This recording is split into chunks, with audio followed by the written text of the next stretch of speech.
Good morning, everyone. It is day 4 of reading the Bible in a year, and we're doing chapters 12 through 15 of Genesis today.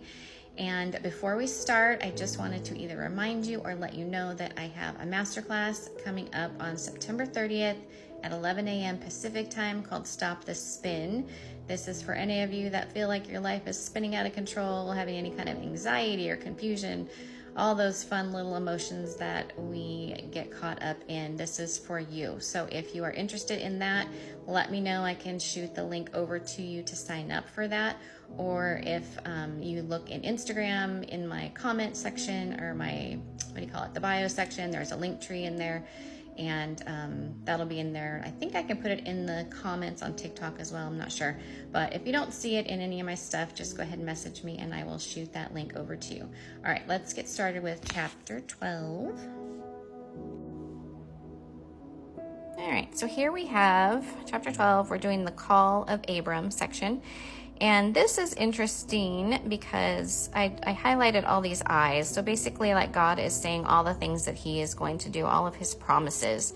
He tells Abram to go out from his country to the land that I will show you. So he's not giving him specific directions. We don't know where he's going to end up, but Abraham is going to have faith and he's just going to go to the land that he's going to show him. So this takes a lot of faith to just up and move and not even know where you're going, but that's what Abram did. But God is also promising him that he's going to do all these things. I will make you a great nation. I will bless you. I will make your name great, and you will be a blessing. So, and then I just kept highlighting all these I's that God's going to do. So awesome. Okay, I will bless those who bless you, and whoever curses you, I will curse. And through him, he's going to be a blessing. And so I highlighted here in Galatians 3, it talks about Jesus being that blessing that comes from Abram. So you can look up the Galatians 3 over there. And then let's see. So Abraham goes into the land, and when he gets there, the people that are living there are the Canaanites. So if you remember, Canaan was that cursed son of Ham. And so his people are now, we're going to see, these are the enemies that Abram is going to go and take that land from the Canaanites. And God is saying, I will give you this land, but he's not giving it to him yet because the Canaanites are still there. And then I liked this too right here. It says, then Abram set out and continued toward the Negev. And I know it doesn't sound like much, but in another translation, it said he journeyed in stages. And I thought that was really cool because I know, like, in my life, I feel like my journey has been in stages, and sometimes it takes a while to actually get where you're going, and you just level up and you level up, and what's the next stage and what's the next stage. And so that kind of jumped out at me. And then he goes to Egypt because there's a famine. And then when he gets to Egypt, we see him totally be selfish and mess up here. So he's human. He's not perfect. He's going to be making mistakes along the road. So he says to Sarai, tell them that you are my sister so that I will be treated well for your sake and my life will be spared because of you. So he is afraid that he's going to get killed and his wife just stolen from him. So he says, just say you're my sister. And so basically she goes and becomes the wife of the Pharaoh, which craziness. But then God curses the Pharaoh. And so the Pharaoh's like, what have you done to me? So there's that question again. What have you done when we're sinning, right? What have you done? And so he gives him back his wife and his stuff. And he says, get out of here. But so we see that Abraham's not perfect. He's trying to do things in his own knowledge and his own strength. And he's not trusting God here. So even the great man of faith still making mistakes and not trusting God sometimes. And then Abram and Lot separate. So the land was too crowded for all of them. So they had to separate. And I thought it was interesting that Lot pitched his tents near Sodom. So again, another descendant of Canaan, another enemy.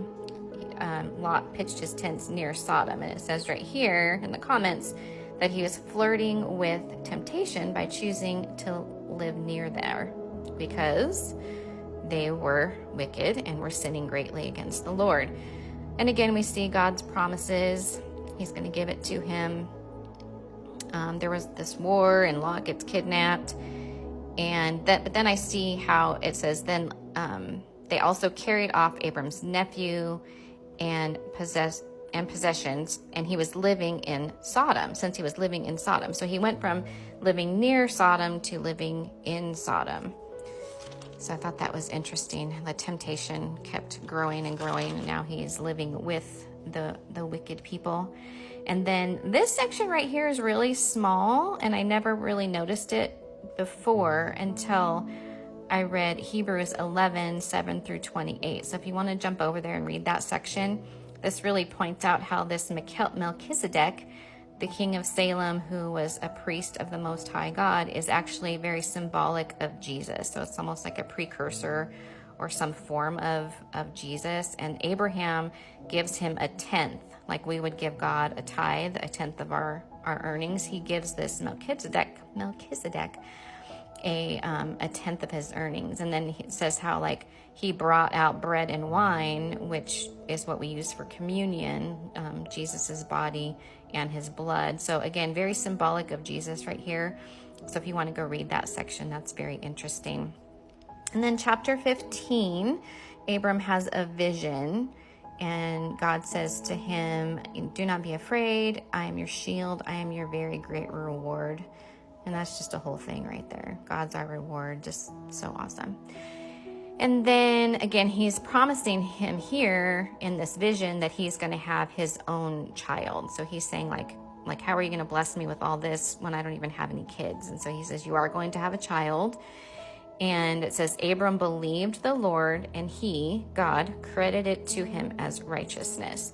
So when we believe God, that's credited to us as righteousness. We're doing the right thing. We're in sync with God when we believe what he says. So, and all of this is what he says. So we just believe all of this.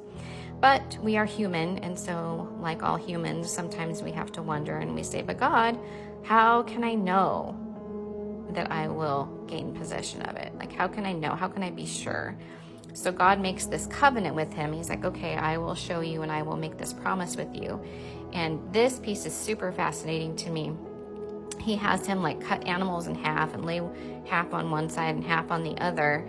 And normally, if you read the comments, like that was a common practice during this time when you were going to make a covenant with somebody, like signing a contract kind of thing, that you would both walk between the animals and it would demonstrate this, like, may it be done to me, may this also be done to me if I do not keep my oath. So it's basically saying, may I be cut in half if I don't keep this oath with you. So it's a covenant, it's a promise. But what happens is that, so the fire pot and the blazing torch represent God's presence. And actually God, see, does it say here he falls asleep, something like that? I don't know if he falls asleep or something, but basically God walks through the pieces just by himself. So he's saying, like, I know you can't do this in your own strength. I'm going to keep the promise. I'm going to keep both sides of the promise for you. So super cool. You can research like commentary on this section. I thought it was very fascinating. And and up here he also basically prophesies how the children of Israel, so his ancestors, are going to live in slavery for 400 years in Egypt. So there's that prophecy of these 400 years are coming. So that was a lot to cover in this little 10-minute time span that I have on TikTok. They limit me. So anyway, I thought that was interesting. If you have any other ahas or any questions, or if you want to have the link to my masterclass, put that in the comments. I will get that to you, and I hope you have a wonderful, fantastic day, and I will see you tomorrow. Bye.